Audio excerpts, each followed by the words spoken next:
to the Books, Life, and Shenanigans podcast with your host, Amanda Bird.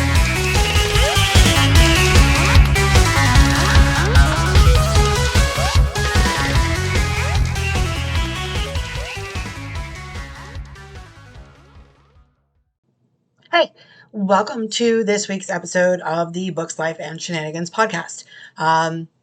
I am back on camera this week for you YouTubers who are watching. I wanted to try something different with my makeup, and I'm not going to lie, I actually really like it. So there's that. Also, apologies if I look washed out. I wanted to do this outside.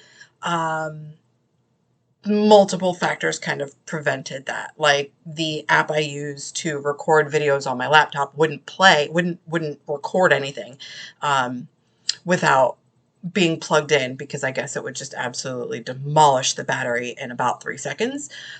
So thanks, Cyberlink, go fuck yourself. And I already paid for it. So now I'm really annoyed because I cannot use it on my laptop anywhere where my laptop is not plugged in.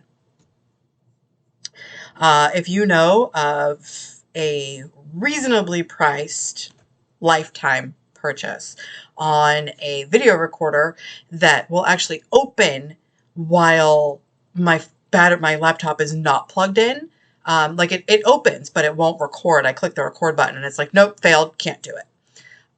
So that's not cool. I was going to record on my phone, but I don't have like a phone stand and a microphone. So those will be in the works. Any of you who want to donate to that, you can go to my, my Ko-fi page. Matter of fact, I'm going to update my goal for that. Hang on. I have to find my Ko-fi page, and I'm also going to link to it in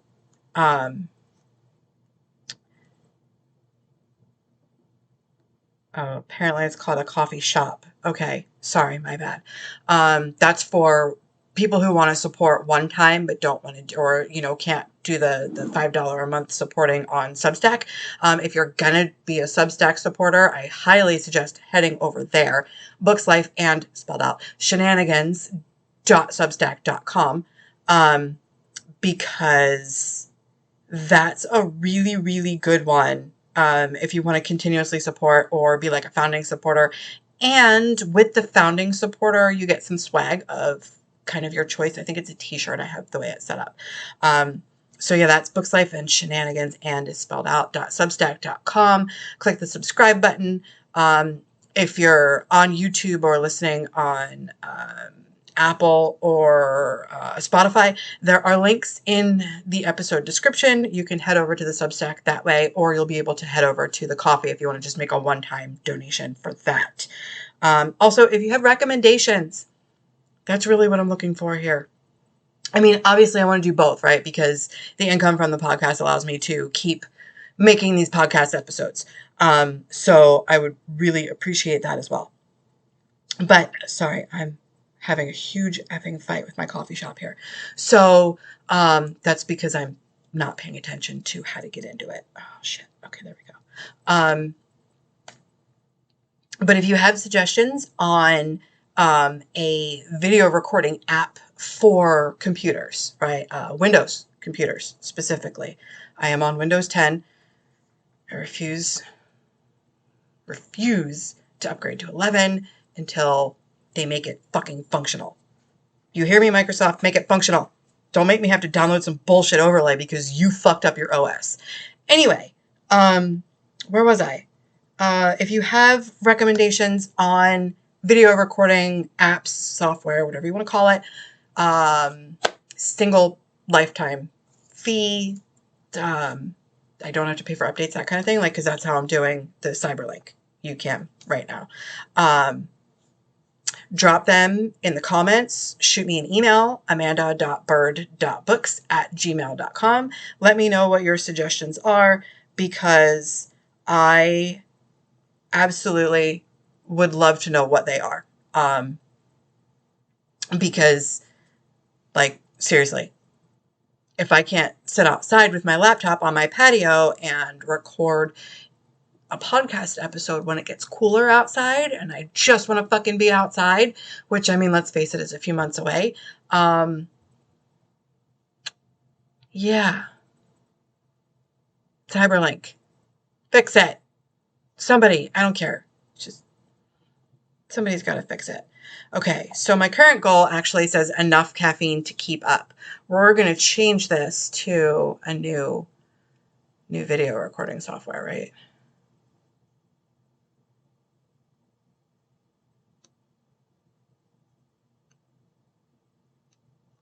Like I don't use the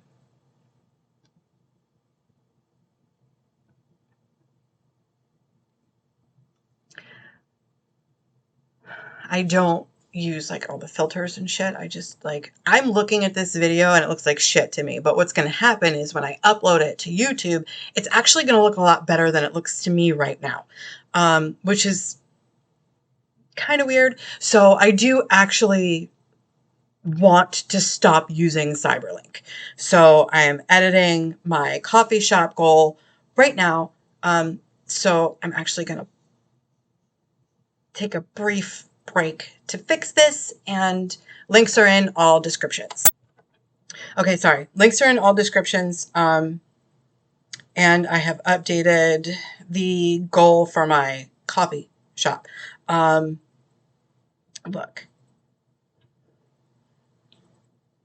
If I could actually open up like a legitimate physical coffee shop, can I just tell you how fucking cool I think that would be? So anyway, this week's episode, let's get to that. We'll get to the title and what it's about, and then I'm probably going to rant here for a little bit.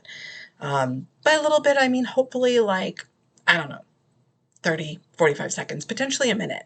If you're watching the YouTube episode, bonus points because you get to see my facial reactions. And I think that's why a lot of my YouTube subscribers subscribe, because they get to see my facial reactions. They're like, oh, there she goes with that shit again. Or that's a new Amanda face. And let me tell you something, Amanda faces are pretty fucking fun.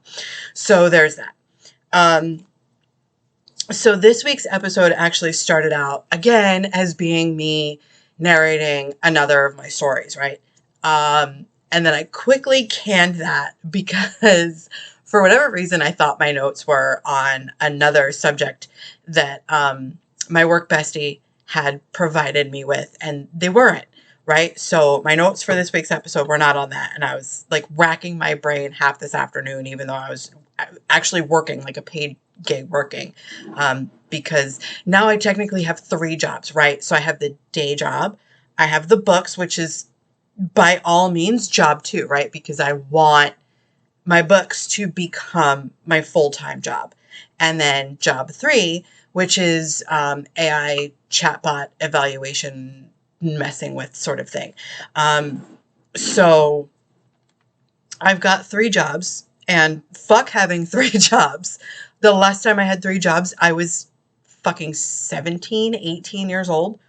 I'm a lot older than that now. And like a lot older than that now. When I get even more older, it's going to turn into like 3 lots. And then it's going to turn into fuck that, because I'm just way too old for this shit. Though I do say fuck that, I'm way too old for this shit for a lot of other things. But your girl's got goals, so she's got to get some shit done, right? So my notes were not on what I thought they were. So here I am kind of racking my brain for, okay, do I have experience with this particular topic? Son of a bitch, I do have experience with this particular topic, even though it's only one book series, and that is a 7-book series. Fun fact, that 7-book series is the extreme outlier of who can make a living on 7 fucking books. Because it ain't me. I mean, unless somehow, some way, 13 Reasons for Murder gets picked up ridiculously, but like realistically, it's not something to shoot for. Like I would like to shoot for it, but I know I'm probably not going to make consistent income like I need to make until I've probably gotten 10 books out, right? I'm only at 7. Book 8 comes out this year. Amelia Earhart was supposed to come out this year, as well as another short story. Short story might happen, might. I was actually just discussing these things with my editor, as well as I've got a newsletter going out. If you are not subscribed to that, head over to amandabird.net, do yourself a favor and jump in on the newsletter, or you can head over to the shop.amandabird.net, and you can jump in on that there, plus get a discount on your first purchase to the shop and all that other fun stuff. So there's a bunch of different options here for you to kind of stay in contact with me on top of listening to the podcast. So anyway, yeah, I figured out that I was going to change the topic of this week's episode, and it's now going to be hyped, but meh. And then let's talk about it. Still working on developing some better things for the shenanigans part. I do kind of sort of have a little bit of shenanigans for this week's episode, so we may run over the 45-minute mark. Apologies if you were expecting something a little more 30 to 45 minutes. We're probably going to go over that. So I don't remember what it was I was talking about getting to after. I should probably take notes as I write, huh? Kidding. Absolutely kidding. That's a really bad idea. So, yeah, the episode was actually supposed to be, like I said, more narration. But this particular topic that my work bestie, just because I texted her at this point, at this point is about a week and a half ago. Nope, it was a week ago. I'm looking at, I have a calendar right above.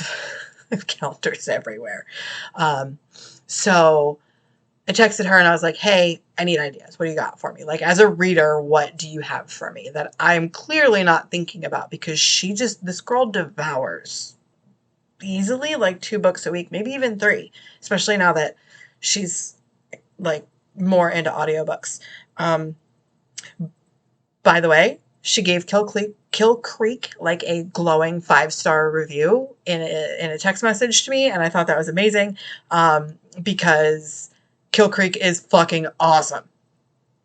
If you have not, and as much of a print version person as I am, I gotta tell you, the audio version, holy fucking shit. That book is a million times better. The narrator is great. I just like Oliver Wyman and the Monster Hunter series. Pretty sure I'm just going to follow the narrator. And because Kill Creek was so good, I'm going to be following the author. Some other books I have recently finished, The Housemaid and The Housemaid's Secret, both by Frida McFadden.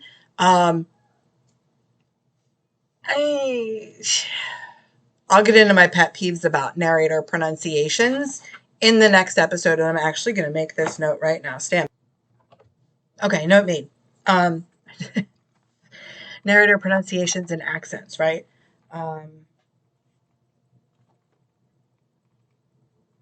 Actually, I'm going to change this because it was going to be narrator pronunciations and accents, but that's not going to be like a clickbaity title, and I kind of need a clickbaity title, right? Because that will draw people in. So let me think. So for those of you, I'm just going to say you're going to be really, really amused by the title of the audiobook one. Anyway, especially those of you who are like my age. So, without further ado, we're going to get into hyped but meh, and then let's talk about it. Also, if you like this podcast, do me and yourself a favor. Like and subscribe, and if you like it enough, please go ahead and share it, because we're always trying to increase how many people we're reaching here at the Books, Life, and Shenanigans podcast, as well as you know, kind of increase, I'm sorry, I'm having a huge fight with my shirt at the moment, kind of increase my follower count, right? Because that's kind of the whole point of things like this, increase the follower count. I have some really cool things in mind that I would like to do with this podcast and with the book business kind of all in one umbrella. So, you know, the more followers and subscribers, paid subscribers I have, it's going to make everything that much easier to go ahead and do, as well as readers. So, without further ado, hyped but meh. So, hyped but meh for me. Let me get into actually what hyped but meh is. So it's books and or book series that are like really hyped up. People are really excited about it. They have all of these thousands of rave reviews and you read it and you're like, what the fuck? I do not agree with any of this. Okay, I might agree with one or 2 points of this, or something along the lines of, okay, I liked it, but I really don't understand where all the hype is coming from, right? So that is what hyped but meh is, at least to me. Nope, that for the purposes of this episode, that's what hyped but meh is. So the only series I have personal experience with this, as I was talking about, is a 7-book series. What 7-book series do you know of that super fucking hyped? Just super hyped, right? I can't even say it was released within the past 10 years because I don't actually believe it was. Okay, so the books were released, at least in the US, in 1998. I actually just pulled it up and I didn't want you hearing me type, so I hit the pause button. I am talking about Harry Potter. Now, it's not all 7 books that I thought were meh. It's really not. Prisoner of Azkaban, well, I have my grievances with Prisoner of Azkaban. That's one I didn't love. I didn't hate. I enjoyed the book and the movie. I know I've gone on about the Time Turner in previous episodes. It may have actually been the last episode. I don't remember off the top of my head. And it's not like I listened to previous episodes to prepare. Sometimes I do listen to them just so that I know I'm not repeating too much. So, then there's, you know, Goblet of Fire, which to me, the book was better than the movies. Either way, Cedric died in both, so I'm good there. Especially with who they cast to be Cedric. I just don't think Pattinson is that great. I don't know. It's just a me thing.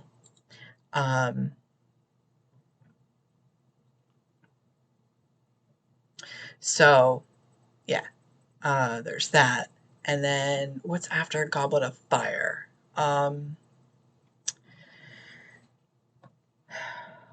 Half-Blood Prince and Order of the Phoenix, again, liked the books a lot better. And the big one, to me, that was hyped up a lot and just kind of meh, wasn't the book version at all, not the book version of Deathly Hallows. The book version of Deathly Hallows was great. Okay, it was good. The final battle scene between Harry and Voldemort was a lot better in the book than it was in the movie. In the movie, it was very, very anticlimactic, and I got really annoyed because it's one of the shortest books in the series, if not the shortest book in the series. But hey, guess what? We're going to break this up into 2-part movie. But why? If you're going to break anything up into a 2-part movie, it should have been something like Goblet of Fire. Because let me turn around and actually look at the book series. Goblet of Fire is not even the longest book in the series. The longest book in the series is actually, what is that, Half-Blood Prince or Order of the Phoenix? Order of the Phoenix. You would think I would recognize the fact there's a big old number fucking 5 on this thick-ass blue spine behind me.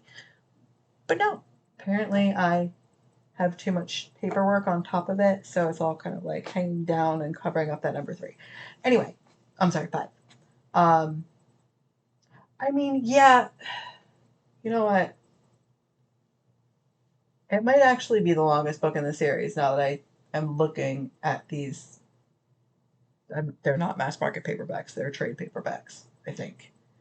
Yeah, no, they're trade paperbacks. Sort of. Um, you hear me go on a lot about trade paperbacks and mass market paperbacks. So the difference is this.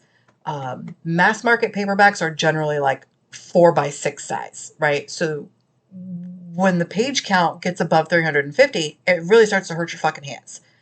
Now, a trade size paperback is generally like 5x8 and above. 6x9 is the typical hardcover size. So I am a huge hardcover snob. Also, I do like looking at naked hardcovers because I don't know, there's just something peaceful about them. And I apologize, I just can't fucking get comfortable. I am 1 week and some change post surgery and just thumbs down, wouldn't recommend. Like lots of thumbs down, would not recommend. There's so many inconveniences about this. I can't lift above 10 pounds for another fucking week. I can't do a lot of things for at minimum another week. Most things I can't do for another, fuck. 1, 2. So that's where we're at now. There's a lot of things I can't do for almost another 3 weeks, which kind of sucks. I know I said I like 4 weeks, and I'm like 2 weeks out of surgery. I'm actually, nope, sorry. I am 1 week out from surgery, 1 week and change. So 1, 2, 3. So yeah, like another 4-ish weeks. I'm not even going to say a full 4 weeks. It's a little less than 4 weeks, but whatever. We're not going to go there. Semantics. Though this level of discomfort every day matters. So yeah, that's the differences between mass market, trade, and paperback. I'm sorry, hardcover. As well as, physical differences, hardcover versus paperback. But the more I sit here and look at the Deathly Hallows, it might actually rival, regardless of length, it doesn't matter. There was, like, the way that they made this movie, the way that they portrayed things, do I think that it should have been 2 parts? Y'all,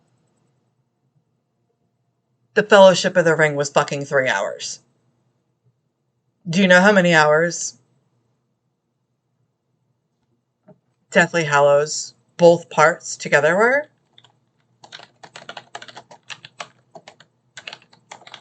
I'm literally looking this up right now.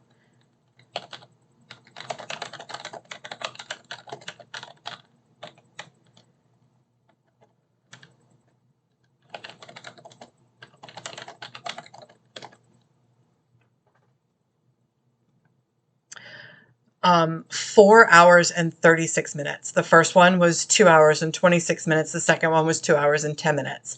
Now, having read the book before Deathly Hallows Part 2, if I'm not mistaken, it may have even been before. No, you know what? No, it was, okay, so I got on the Harry Potter train late. Maybe I did read all of, yeah, you know what? I think I did read Deathly Hallows before even the first part came out in theaters. And I did go see both parts in theaters. Am I disappointed that they're 4.5 hours long between the two? No. More Harry Potter, more Severus Snape, more heartthrob Voldemort. But no, I don't think it should have been 4.5 hours. 3.5 would have been fine in one movie. I mean, let's take a look at how long the Fellowship of the Ring is.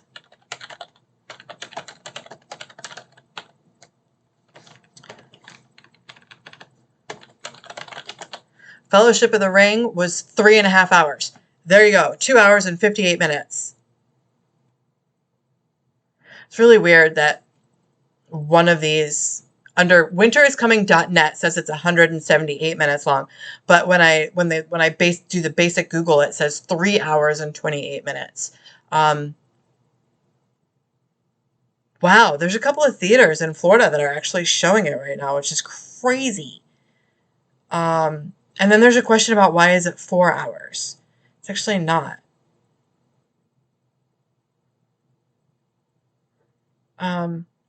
Okay, so you know what? I'm going to head over to IMDb. Let's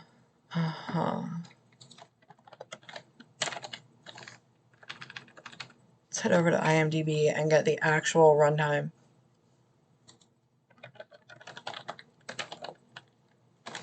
If I could spell, that'd be even better, but that doesn't matter because IMDb understood what I was talking about. 2 hours and 58 minutes is also what IMDb is saying. I'm pretty sure theatrical runtime was actually closer to 3.5. Anyway, I don't really remember because I fell asleep in the theater because some things are just too long. Now, Fellowship of the Ring was actually not too long. For me to watch it in the theater, it was. At least the date that I watched it, I don't remember a whole lot about it, but I was also like 20, working 2 or 3 jobs and volunteer firefighting and a couple other things at the same time, so I had a lot on my plate. Sleep was not a priority at that age. So, you know, but back to Harry Potter and the Deathly Hallows, I don't think under any circumstances it should have been 2 separate movies at, 2 hours each, a little over 2 hours each, 2.5 hours, whatever. I don't, that final fight scene between Harry and Voldemort was so disappointing. It was way better in the books. That first fight scene, right at the end of Goblet of Fire, I believe it was, right? Where they went to the Ministry of Magic. Was that at the end of Goblet of Fire, or was that Order of the Phoenix? Might have been Order of the Phoenix. Where Harry and friends went to the Ministry of Magic and I killed Sirius Black. So yeah, it was Order of the Phoenix. That big old fight, that big ass fight between him and Voldemort at the end of that movie was by far the best fight. And it wasn't because Harry was unprepared. It was because that was the best fight scene. I said what I said. Queen rolling. I said what I said. So yeah, I have lots of gripes with the Harry Potter series. Don't get me wrong. Whether it's, the differences between the movies and the books, which is the large majority of my gripes, or like, hey, this part was great, but that part was terrible. Favorite part was, anybody who knows me will tell you, favorite scene in the movies was when Harry had the nightmare of Voldemort, and Voldemort was on platform 9 3/4 in a 3-piece suit. And we're not talking cummerbund 3-piece suit. We're talking vest. And, damn, the man with no nose. Holy sexy. Like, Jesus. Look, if Ralph Fiennes came up to me and said, if I can get into my Voldemort makeup and put that 3-piece suit on, would you sleep with me? I'd look at him and be like, is that a fucking question? Because for real, like, he's just hot like that. I got nothing else for that, right? There's nothing else I can say there. Other fictional characters I have a massive crush on. His video game character. And his full name, Ezio Auditore da Firenze. Because let's face it, Ezio is fucking slamming. Also, God, what's his name? I want to say it's like Altair or something like that. And I can't. Fuck. What is his name? Oh, I gotta search again. God, I get sent so many videos about this character. Fuck,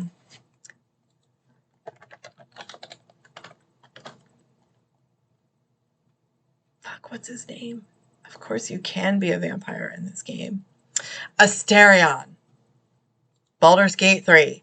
I may or may not have recently decided that once Baldur's Gate 3 becomes available for the Xbox platform, which, excuse me, the Xbox platform is quite, maybe I'm understanding this wrong. So if I am, do me a favor, drop me an email, explain it to me, amanda.bird.books@gmail.com. The Xbox platform and PC are essentially the same thing, aren't they? So tell me why the Xbox platform is the last to get Baldur's Gate 3. Is that a Microsoft thing? Is that a studio thing where they want to make sure it's great? I'm having a really, really hard time here. Fuck, if somebody at Larian Studios could explain it to me, that'd be even better. So like, here's my thing. One, it ain't available on Xbox yet, which is fine. Could I potentially become a PC gamer? Yes, but also, like, I spend 90% of my day behind a computer, so I'm okay with it being a gaming system instead of a computer that I'm sitting behind. So, yeah, those are my hot video game / fictional characters that I'm kind of obsessed with. I mean, I wouldn't tell Dexter no either. Might not even tell Hannibal Lecter no. It just depends on which Hannibal Lecter we're talking about, because it's got to be Mads Mikkelsen.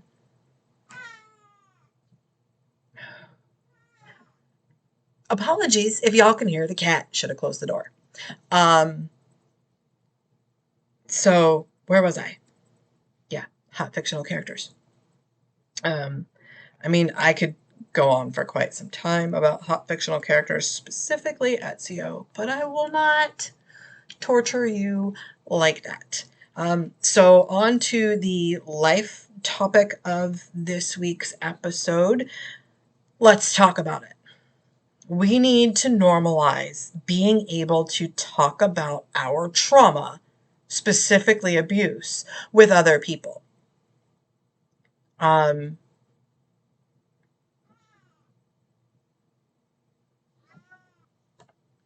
Apologies. Maybe she's done screaming now. So we really need to normalize talking about our trauma, specifically abuse traumas. I'm going to fight a cat in a minute. We need to normalize these things, and here's why. Not only do people not know what to say to us, right? Because it's okay for someone, for you to say, I'm sorry that happened to you. That really sucks, right? Like, that's okay. Do not shout your positive, do not speak your positive bullshit to someone who just wanted to vent, who just wanted you to know what they went through. Like, I've started damn near slapping people when they're like, oh, but your trauma made you stronger. No, you know what my trauma gave me? My trauma gave me unhealthy coping mechanisms, anxiety, stress, sleepless nights, a host of other things. It's not my trauma that made me stronger. It's me that made me stronger because I decided to pick myself the fuck back up, right? I decided to pick myself back up. I decided to do the healing work that someone else who was unhealed fucking traumatized me with. They projected onto me and abused me by projecting that shit onto me with their gaslighting and manipulation and every other bullshit thing you could possibly fucking think of. Because fuck them, they are too insecure to look at themselves in the mirror, so they have to make everybody else feel like shit so that they can feel better. And that's me oversimplifying, grossly oversimplifying. So it's okay to say to somebody, I am really sorry that happened to you. That's a shitty thing to have happen.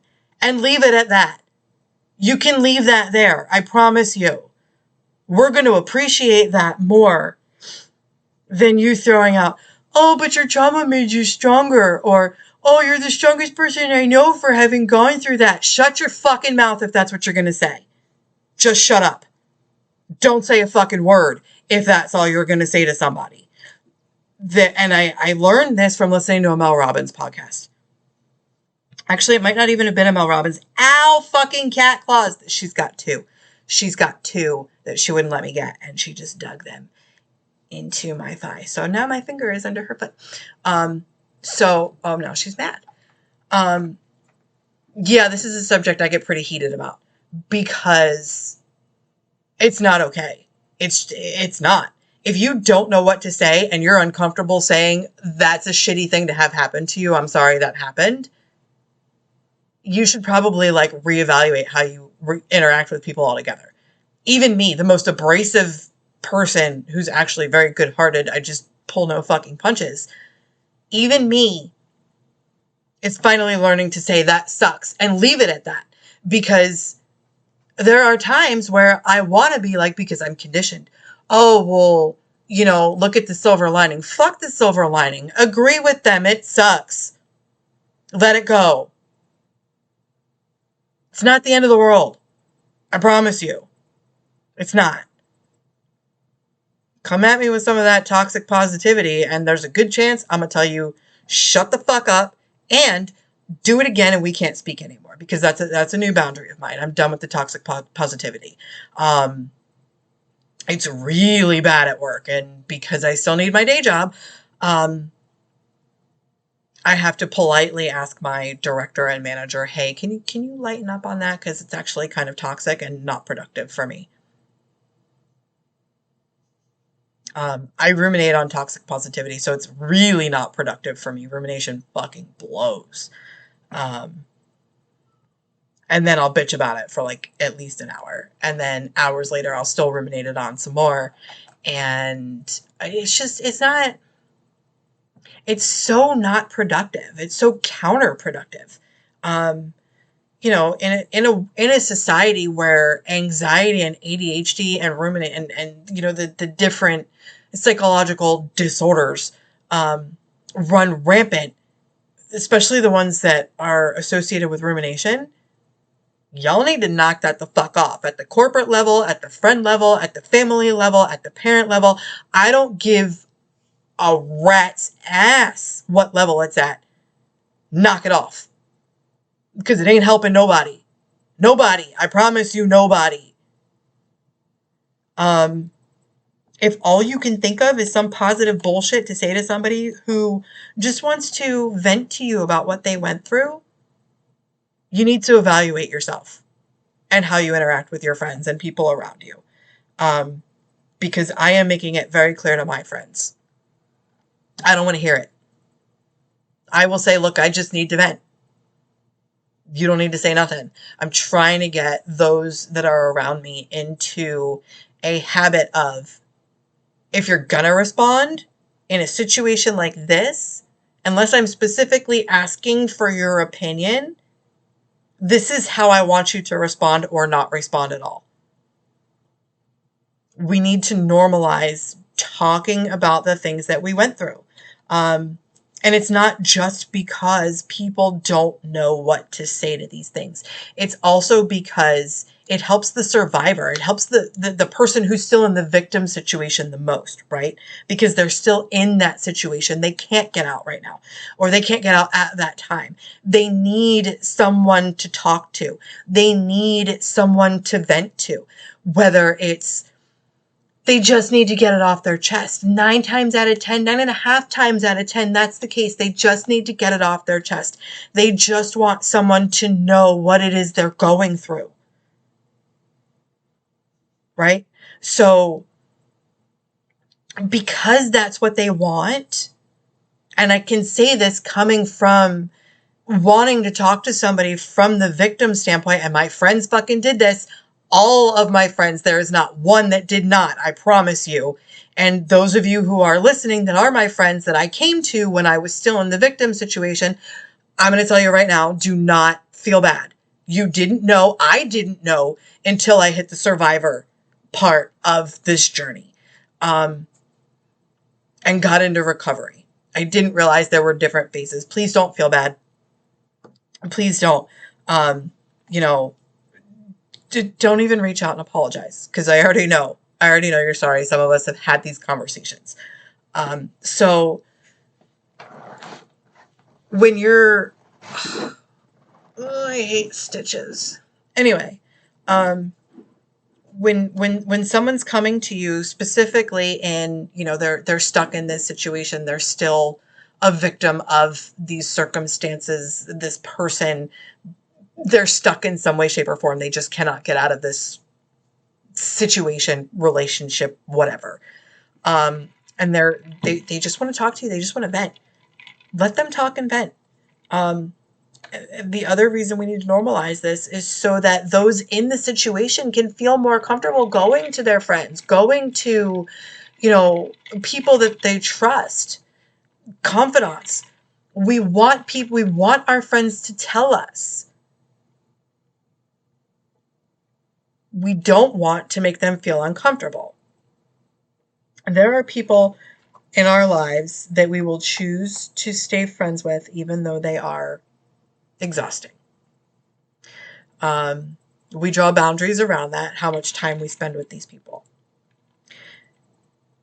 In a workshop yesterday for my healing program, there was someone talking about people are tucking tail and running from her because she's apparently I don't know, this person is so apparently exhausting and tiring and too depressed and down to be around. Now, there are people like that, and I have friends like that, right? Those are the people that we really need to listen to, because if mental health awareness teaches us anything, these are the people that are going to potentially do things that would make all of us regret not reaching out, or regret tucking tail and running. Be that shoulder. Once they get more comfortable talking to you, maybe suggest something like, hey, I'll even join your therapy session if that would make you feel more comfortable. Right? Because the ultimate goal is those we care about, those we love, people in general. Most of us are just helpful by nature. We want to be there for them. We want to help these people. So, you know, some of us go further than others, but we really need to normalize being able to talk about these things with each other, because it helps raise awareness of what these things are in general, as well as it helps raise motherfucking cat. God damn it, get on my lap, asshole. Decide. She's killing me. She just totally destroyed my train of thought too. Train is off the tracks. Train off the tracks. Alert, alert. We wanna normalize these things because we want our friends and family and those we care about, coworkers, whoever, to feel comfortable talking to us about anything, right? They don't have to get graphic. And if they do get graphic, just be like, hey, sorry, that was a little TMI. Next time, can you not tell me so much about X, Y, and Z? But for all of us to be better as people and as a society, we need to normalize being able to talk about these things. We need to normalize calling it out for what it is. That sucks. That's a shitty thing to have had happen to you. That person's a fucking stupid whatever for not realizing what they screwed up. And stop it right there. No, there's more fish in the sea. Fuck your fish in the sea. What if I wanted a damn sea lion? Number one. None of that. We'll look at the bright side. Shut the fuck up. None of that. Well, here's the silver lining. Hey, Barbara. Shut up. That's not what I want to hear. I just wanted to vent. Commiserate with me or don't. Call it out for what it is or don't.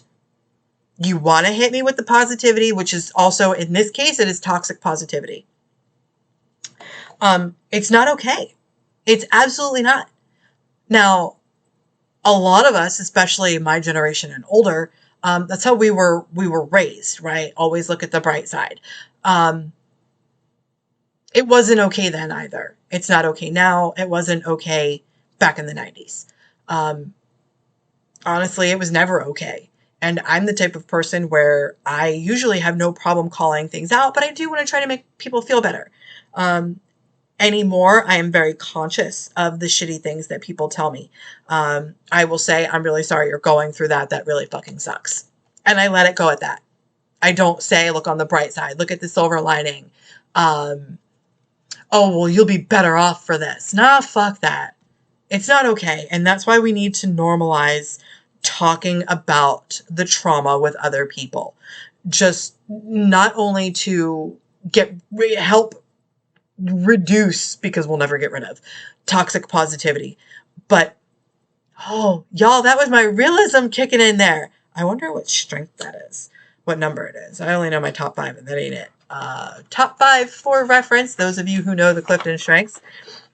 Futuristic, developer, restorative, empathy, and analytical. So basically what that means is I am fucked in one way or another, every way possible. My brain. I'm kidding. I'm fucking kidding. If you're not familiar with Clifton strengths, that's okay too. I'm just glad I'm not a number 1 input. I'm not a top 5 input. Love you, Stacey. You'll probably never listen to this episode, but I love you anyway. So yeah. We need to normalize it, not just to reduce, because realism says we'll never get rid of toxic positivity ever, because there will be toxic positivity. It's just the way everything operates. It's just the way people. I swear on all those fucking holy. I'm a fight a cat. And the other reason is so that those in the victim situation, or even those not in the victim situation, right? Those in the survivor situation, it's up to us survivors to normalize things, I think, for those in the victim situation, because a lot of times those in the victim situation, I mean, I've had friends who, while they were in the victim situation, weren't very comfortable talking about the things that were happening to them in their daily life. Hell,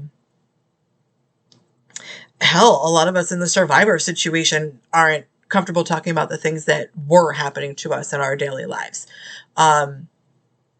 I'm not always comfortable with it, but I strive to get more comfortable with it, because not only does it help me heal, it helps you to shut the fuck up with your toxic positivity, but it also encourages other victims and survivors to learn how to get more comfortable speaking about these things, because the more we speak about it, that's education on so many levels.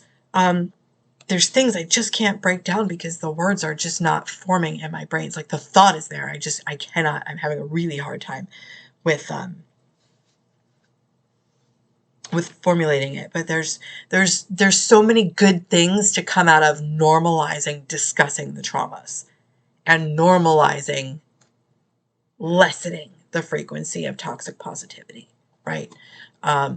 There's just so many things that are positive about this. And honestly, to be truly supportive, I'm going to encourage my friends to talk about their traumas. And if they're not comfortable with it, that's okay. It doesn't mean I'm going to stop trying to encourage them to talk about their traumas, because that's just not me. And especially, having been through a traumatic relationship of 2.5 years, I'm going to do my best to encourage them to talk about it, because I wasn't encouraged to talk about it. A lot of people just didn't want to know. And that's fine too. You don't want to know? That's great. I'll find somebody who I can vent to. Just don't give your opinions unless you're asked for it. So, on to this week's shenanigans. I may have found tickets. At least I think I did. To the next Fame on Fire show, which is amazing. I'm going to go. That wasn't what the shenanigans were, though. There was something, I don't remember what I wanted to talk about for shenanigans, other than, hey, if you're watching, you can see I'm gaining weight. And I can't work out for, basically until fucking October. So, thanks, surgery. Appreciate it. I will rip a stitch if I work out. Like, even light yoga will rip a stitch. So, I'm good. Little irritated about it. Whatever. So, remember to like, share, and subscribe this episode and podcast. All links to everything. I talked about the coffee page, the Substack paid subscription, All of those links will be in the description. As far as I know, Substack pushes out to Apple. So if you have an Apple device, can you do me a favor and look up this podcast?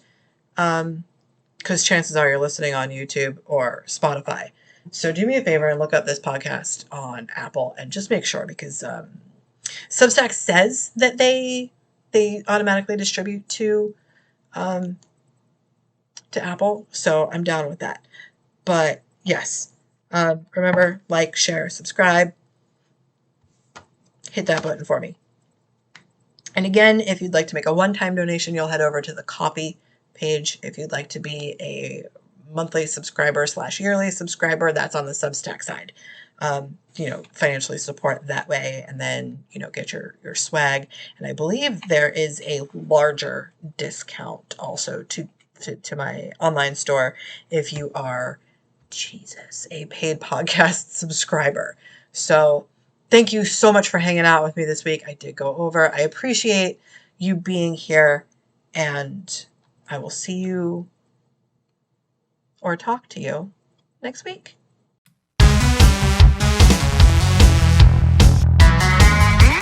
This has been the Books, Life, and Shenanigans podcast with Amanda Bird. Song credit, audionautics.com. Intro action, AUDIONAUTIX.com. And if you'd like to support this podcast, head over to substack.com/@Books, Life, and Shenanigans.